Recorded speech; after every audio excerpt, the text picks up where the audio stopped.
What if the wealthiest girl in the world felt completely invisible? Imagine living in a mansion full of people but still feeling alone, unheard, and ignored. In this story, watch as one young girl breaks free from her silence and shows the world her true power. Stay tuned to find out how a simple act of courage changed everything. You won't want to miss this. In the heart of a city where the rich lived like royalty, there was a hidden story no one ever spoke about. A story of a little girl who, despite her unimaginable wealth, was left to linger in the shadows of her father's empire. Her name was Clara, and she was the daughter of one of the wealthiest billionaires in the world, a man whose name was spoken with reverence in the boardrooms and skyscrapers of the city. Yet, no one ever seemed to notice Clara. Clara was born deaf. She couldn't hear the laughter that filled the lavish halls of her father's mansion, the whispers of hushed gossip, or the cruel words that people often muttered behind her back. She couldn't hear the chatter of the staff, the giggles of children in the garden, or the clink of glasses at the elegant dinner parties that were held in her family's name. What Clara could feel, however, was the constant weight of loneliness pressing in on her every moment. Despite the mansion being teeming with servants, designers, and visitors, Clara was always on the outskirts, seemingly invisible to everyone around her. Her father, a businessman whose focus was on expanding his empire across continents, was never around. He was too preoccupied with board meetings, deals, and the endless pursuit of more. Her mother, a socialite constantly attending high society events, was often too wrapped up in the next gala or charity fundraiser to notice the silence that followed Clara wherever she went. Clara's world was a quiet one, and it was a world where she learned early on that, despite being surrounded by luxury, she was essentially alone. Her life was a paradox. Clara lived in a mansion that could have housed an entire village, surrounded by expensive art, marble floors, and priceless furniture.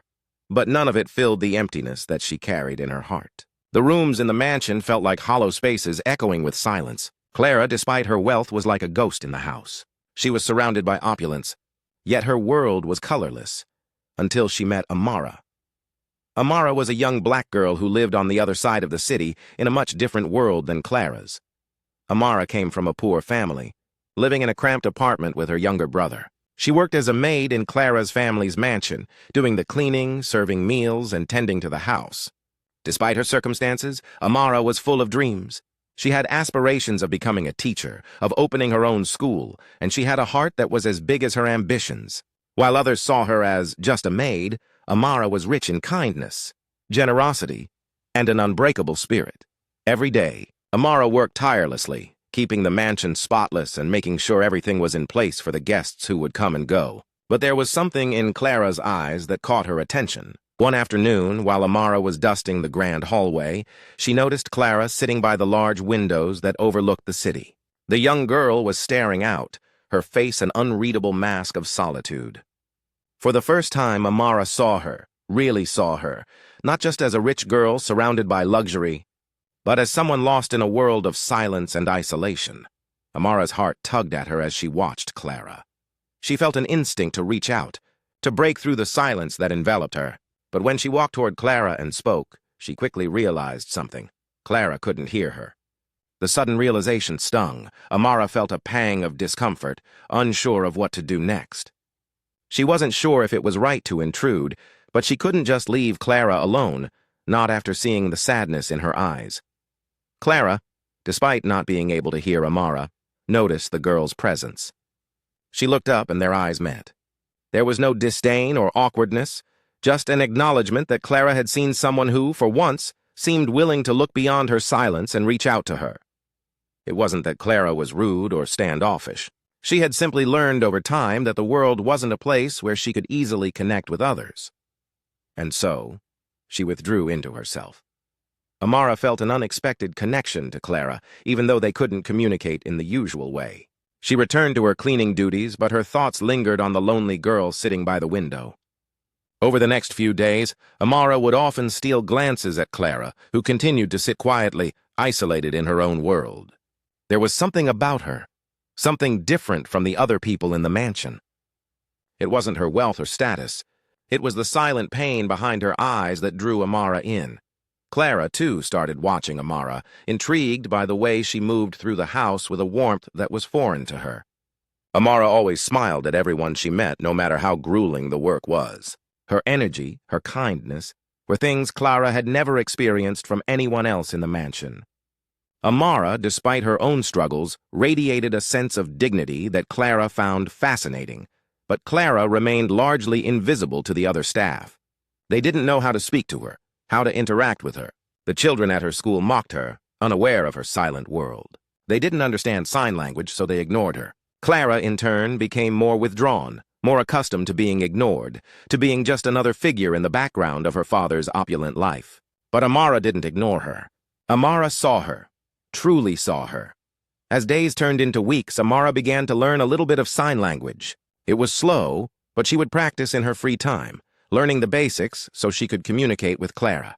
Eventually, she gathered the courage to approach Clara again. This time, instead of standing at a distance, she sat beside her and gently signed a simple greeting. "Hello, Clara." Clara's eyes widened in surprise. The gesture was foreign but familiar at the same time. It was as if Amara had broken through a barrier Clara had thought was insurmountable. For the first time, Clara smiled. A real smile, one that reached her eyes. From that day forward, Amara and Clara formed a bond that transcended their differences. They communicated through signs, smiles, and shared moments of quiet understanding. For Clara, it was the first time she felt seen, truly seen, and for Amara, it was the beginning of an unexpected but deeply fulfilling friendship. Days turned into weeks, and the connection between Amara and Clara grew, though it remained quiet and cautious at first. Amara noticed how Clara often wandered the garden or sat by the fountain, looking out at the world beyond the high walls of her father's mansion. It was clear that Clara's solitude wasn't just physical, it was an emotional distance that she couldn't bridge on her own. Amara couldn't help but feel a deep sense of empathy for her. She too knew what it felt like to be dismissed, to be ignored for things that others didn't understand. But unlike Clara, Amara had learned to fight against her circumstances.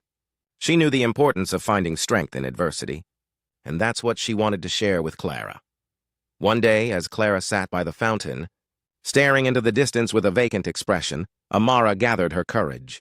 She had been watching Clara from a distance for some time now, always hesitant to break the silence that seemed to engulf them. But something about Clara's isolation stirred something deep within her. She couldn't just continue watching. She needed to reach out. Taking a deep breath, Amara walked slowly toward Clara, her steps tentative but purposeful. As she approached, she saw the loneliness in Clara's eyes, and it made her heart ache. Amara stopped a few feet away and smiled, a warm, genuine smile that reached her eyes. She had no idea how Clara would react, but she felt that this moment was important. She needed Clara to know that she wasn't alone. Clara looked up, startled to see Amara standing in front of her.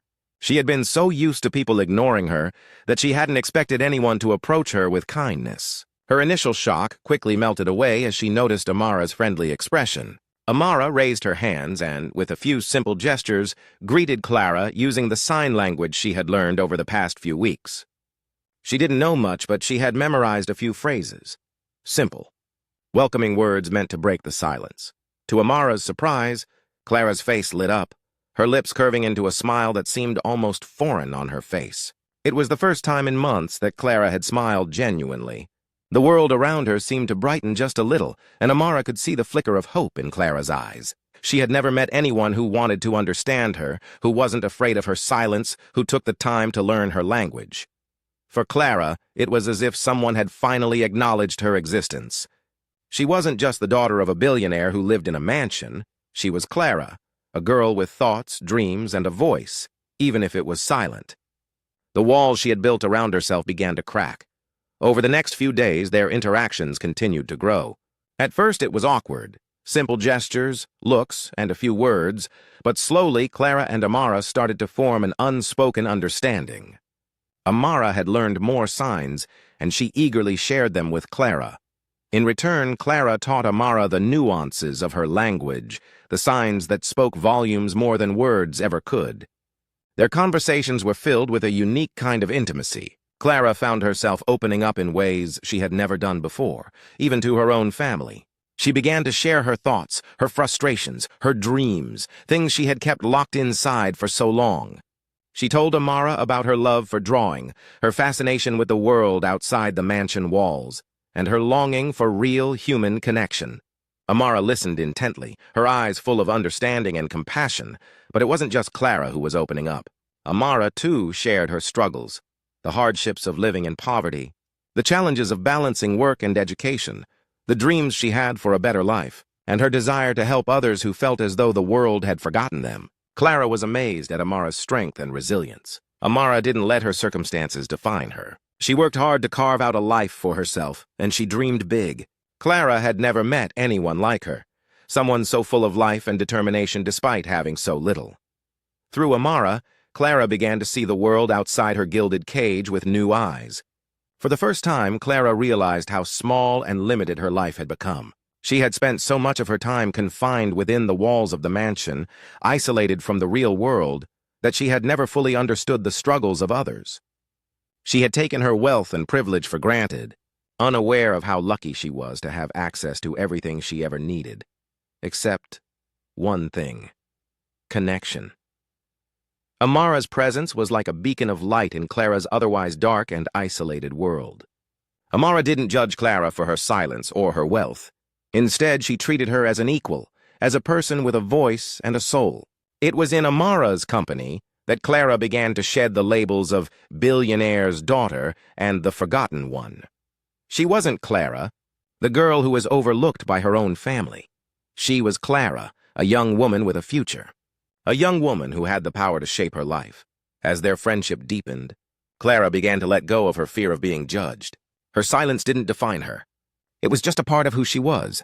She didn't need to speak in the same way everyone else did to be heard. She had learned to communicate in a way that felt true to her, and that realization was liberating. With Amara's encouragement, Clara began to explore new ways of communicating. She started drawing more, expressing herself through art, and even began to write her thoughts down in journals, using her words to connect with the world in a way she hadn't before. She didn't need to speak for others to understand her, and that was a powerful realization. Amara, too, grew through their friendship. Clara's determination and her willingness to break through the silence inspired her. Amara saw that even in a world that seemed designed to shut people like them out, there was always a way to make a difference, to reach out and make a connection. Their friendship, born from a simple act of kindness, had transformed both of their lives. Through each other, they had found strength, hope, and the courage to be seen for who they truly were. They had created a bond that went beyond words, a bond that could never be broken. Clara was no longer the forgotten daughter of a billionaire. She was Clara, a girl with a voice that needed to be heard. And Amara was no longer just a maid. She was a friend, a companion, and a source of light in Clara's dark world. Together they proved that even in the silence, there is a way to be heard. The turning point came one evening when the billionaire hosted yet another grand event in the mansion.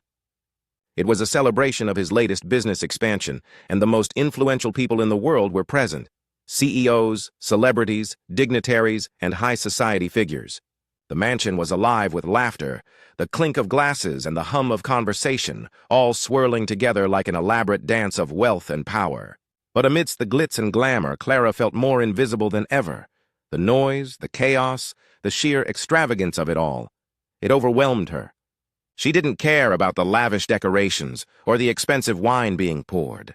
She didn't care about the business deals or the celebrity guests. Clara felt like a ghost in the midst of all the opulence, walking through the halls with no one acknowledging her presence. She was the daughter of the billionaire, but in that moment, she felt like the least important person in the room. As usual, Clara's father was absorbed in conversation with his colleagues, and her mother flitted around mingling with the guests, laughing and carrying on as if everything was perfect. No one noticed Clara slipping away from the crowd. She made her way to the garden, her footsteps echoing in the quiet space. The cool air brushed against her skin, but it couldn't lift the heaviness in her heart. It was the same feeling she had experienced countless times before, the loneliness of being surrounded by people who never really saw her. She sat near the fountain, her thoughts swirling in confusion and doubt. Meanwhile, Amara, who had been working at the event as usual, had noticed Clara's absence from the crowd. She knew the mansion well enough to understand when Clara needed space, but tonight was different. There was a shift in the air. Something in Clara's body language told her that the young girl needed more than just silence. She needed someone to see her, to truly see her, in a way no one else had before. Amara walked quietly through the garden, her eyes searching until she saw Clara sitting alone, her back turned. She approached gently, knowing that breaking Clara's silence meant more than just speaking to her. It meant understanding the depth of her emotions, the weight she carried in that invisible world she lived in. Clara turned as she heard Amara's footsteps, and for a brief moment, the two locked eyes. Without a word, Clara reached out and took Amara's hand, pulling her up from the bench. It was a simple gesture, but it spoke volumes. For the first time, Clara's silence was not a barrier. It was an invitation for something bigger than what the mansion had ever seen. Clara, with newfound determination, led Amara through the back halls toward the grand ballroom. Amara hesitated for a moment. This was the heart of the event, where the guests mingled in their finest attire. But Clara wasn't just any girl. She wasn't someone who could be brushed aside anymore. As they entered the ballroom, the noise and excitement of the party surrounded them, but Clara's presence was steady. Her mind was focused, her heart racing. She wasn't going to be invisible any longer. The crowd barely noticed them at first. They were too busy with their champagne, too absorbed in their conversations. But Clara didn't wait for their attention. She walked to the center of the ballroom, her heart pounding in her chest, her mind clear with one single purpose. She stood there for a moment, feeling the weight of a lifetime of silences, and then she raised her hand. The room grew quieter as Clara lifted her hand, and for the first time in her life she felt the power of her own voice. She began to sign. Not with words spoken, but with movements, her hands painting a picture of her emotions. She signed to the crowd, telling them how she had felt invisible her whole life, how she had been ignored and dismissed because she couldn't speak like they did. She signed about loneliness, about how she longed to be seen, to be heard, to be understood beyond the labels of wealth and silence. Amara stood beside her, her eyes filled with emotion, translating Clara's signs to the crowd. She spoke the words that Clara couldn't voice aloud. "Clara has been alone," Amara began, her voice steady but filled with compassion. "She has lived in a world of silence and solitude, where people only see the daughter of a billionaire and not the young girl who has dreams, who feels, who needs connection. She's been invisible, forgotten. But she's here now, standing in front of you. She wants to be heard." As Clara's silent plea filled the room, the crowd grew still. At first there was confusion, as many of them didn't know how to process what was happening. But then something shifted. The realization of what Clara had done began to sink in. Here was a young girl, not asking for attention but demanding respect. Her courage was undeniable. The room, once filled with noise, was now silent. All eyes were on Clara, and then something remarkable happened. Clara's father, who had been so consumed with his empire that he had overlooked his daughter for years, stood frozen in his place. His face was pale, his eyes wide with shock. He was seeing Clara for the first time. He had been blind to her needs, to her silent cries for help. But now, in front of him, was a girl he didn't recognize, a young woman who had found her voice, not through words but through the strength of her spirit. Clara's words, though silent, filled the room more powerfully than any speech could. She spoke not as the daughter of a billionaire, but as a person, a human being with a heart full of dreams, with the right to be seen, heard, and loved. For the first time in her life, the crowd didn't see her as the heir to her father's fortune. They saw her as Clara, a girl with hopes and aspirations, just like anyone else. The room erupted into applause, but it wasn't the kind of applause for wealth or status. It was an applause for bravery, for courage, for breaking through a lifetime of silence. Clara stood there, her heart racing, her hands trembling slightly, but with a deep sense of peace she had never known before. She had finally broken free from the chains that had bound her for so long. She had finally been seen. As Clara and Amara walked off the stage, side by side, their bond became stronger than ever. Clara, once the invisible daughter of a billionaire, was now a young woman who had found her voice. And Amara, who had believed in Clara when no one else did, had helped her break free from her isolation. Their friendship was a symbol of everything that mattered, that silence doesn't define a person's worth, that courage can change lives, and that kindness is a bridge that can connect even the most unlikely of souls. Together, Clara and Amara proved that no matter how invisible we may feel, there is always a way to be seen, heard, and understood. If you found Clara and Amara's story inspiring, don't forget to like this video and subscribe to our channel for more heartfelt stories. Share this video with someone who needs a reminder that everyone deserves to be seen and heard. Thanks for watching, and we'll see you in the next one.